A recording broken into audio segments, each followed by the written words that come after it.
You ever come home to find a wrecking ball swinging through your living room? Yeah, that actually happened to me. 6 weeks gone visiting my daughter, and the grandkids come back, and there it is, a giant yellow excavator parked right where my porch used to be, tearing through the home I built with my own two hands. The place where I planned to grow old with my wife. And the worst of it, that machine crushed everything, including my late wife's piano. You can't imagine how that feels. The foreman, some guy who looked like he'd rather be anywhere else, just handed me a paper with my name on it and said, "You're part of the HOA now," like it was a parking ticket. But the best part? The president of the HOA was standing there smirking, thinking she'd won. And she had no clue I owned the one thing that gave me control over her and every last house in that fancy neighborhood. Ownership, it's a funny thing. Makes you wonder, how far would you go to reclaim everything they stole from you? Comment where you're watching from, because this is what real ownership looks like. Let me back up a sec. The old RV groaned as I turned off the main road, the tires crunching that gravel on my private drive, one of those sounds that means you're home. It was just after 6 in the morning, sun barely up, light streaming across the lake, making the world look like it still had promise. But that promise disappeared quick, replaced by the smell of diesel and dust. Bitter heavy, the kind of thing that hangs over a disaster. I know that smell. 30 years as a fire chief teaches you a few things, and it never means good news. I swung around the last curve, foot easing off the gas, and there it was. My home reduced to a pile of splintered wood and busted glass. Men in hard hats moving around like they were building something, but all they were building was a grave for everything I loved. The excavator arm was resting in a mound of what used to be my kitchen. I could see the lake through a hole where the wall used to be. The big old sink I'd installed myself was twisted up in the rubble. But my eyes stopped on the one thing that broke me: a pile of white keys scattered across the dirt-dark wood, splintered the last remnant of the piano I bought my wife for our anniversary. It was smashed to pieces.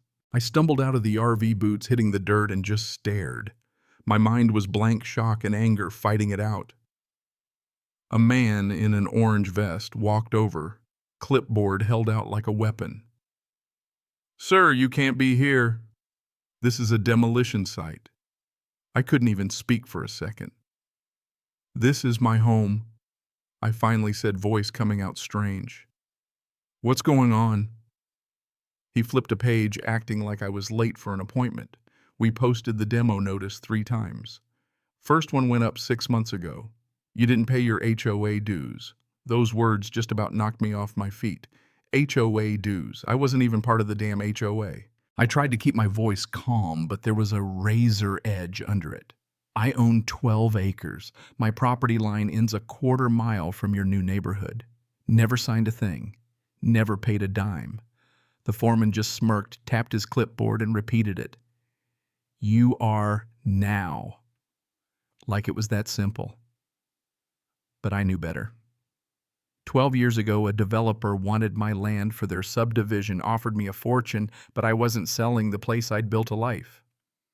We walked the lines, hammered in iron stakes, filed it all with the county.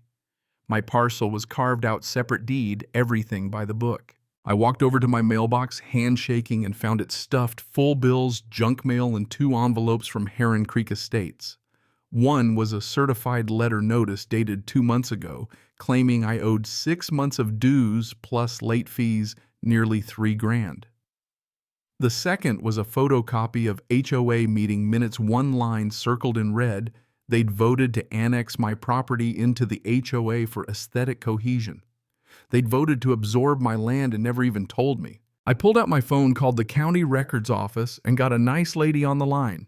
Gave her my name, parcel number. "No record of a condemnation order, Mr. Whitaker. Taxes are paid. Certificate of occupancy's clear." The foreman had claimed the HOA pulled a permit she checked. This is very strange. The demolition permit was pulled by the HOA, but your parcel isn't even in their jurisdiction. They have no legal authority. That's when the last bit of shock burned off and I felt steel in my spine. They'd forged something. I could smell it. 30 years as fire chief, you learned to follow the evidence. I asked who signed the order. She hesitated. Jack Whitaker, fire chief for this county, 30 years. A crime's been committed here. That got her attention. A minute later, I had the demolition permit in my email. And there at the bottom was my signature. Or a copy of it. Too perfect, no pressure points. I remembered signing a digital permit 8 years back after a hailstorm. They'd copied my old digital signature and pasted it onto this order. Straight up fraud. I set up my RV as a command post. Dug through emails, cloud storage, every piece of mail. Nothing from the HOA until those 2 letters, no posted notices. Security cameras didn't catch a thing except mailmen, deer, raccoons, but never a soul putting up a demolition notice. They lied, plain and simple.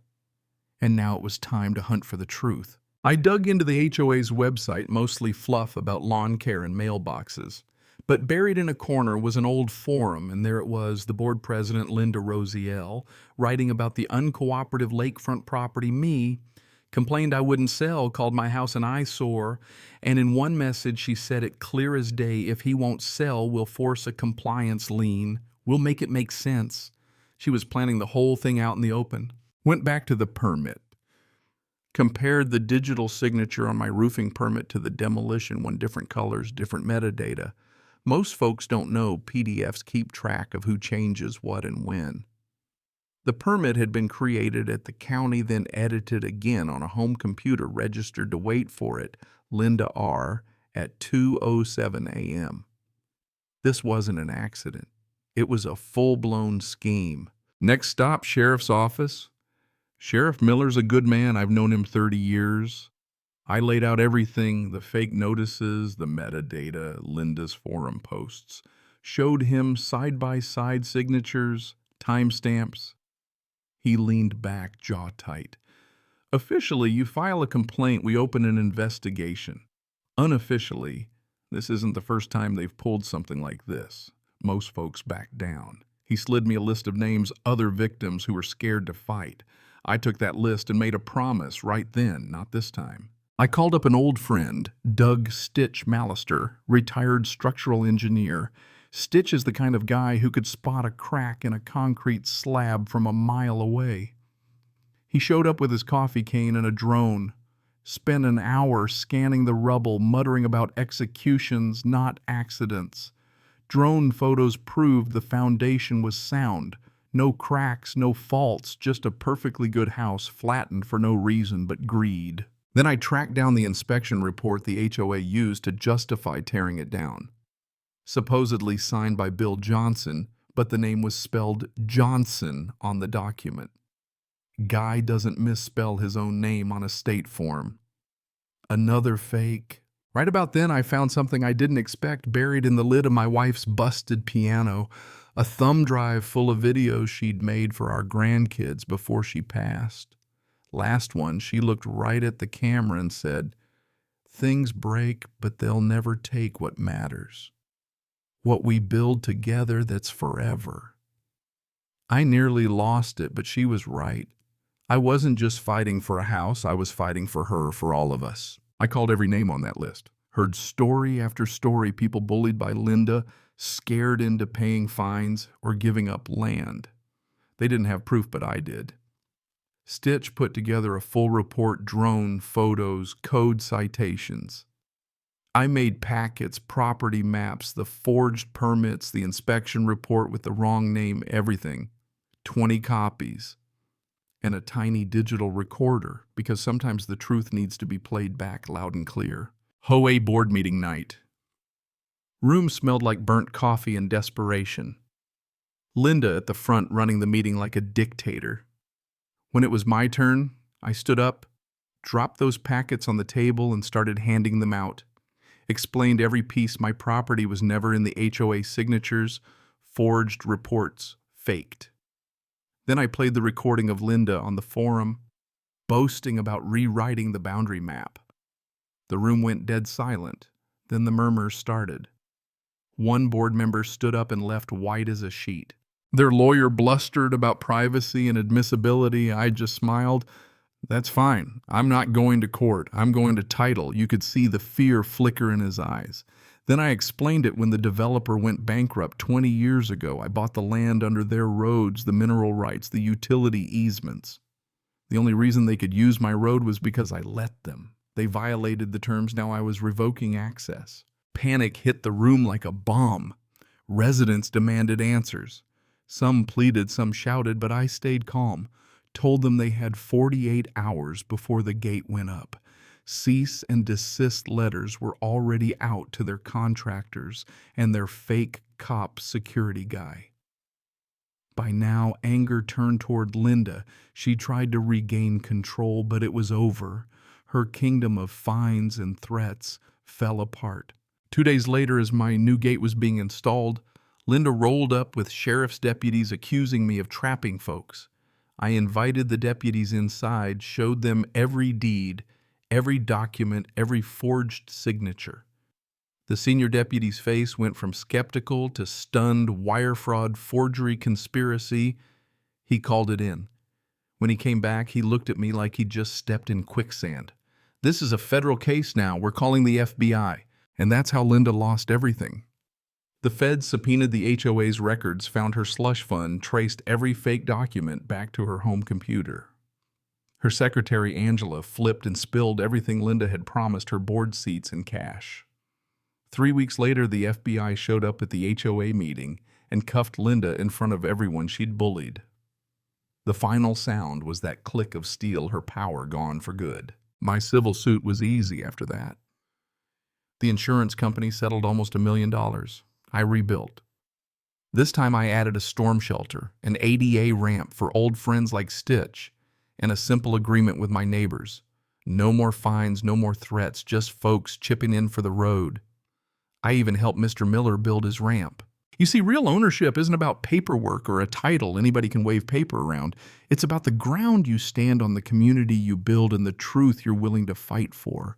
So let me ask you, if someone tried to steal your home with a forged piece of paper, would you fight back or just walk away? Drop your answer below. Tell me your story. Tell me what justice means to you. And if you've ever tangled with an HOA, well, you know you're not alone.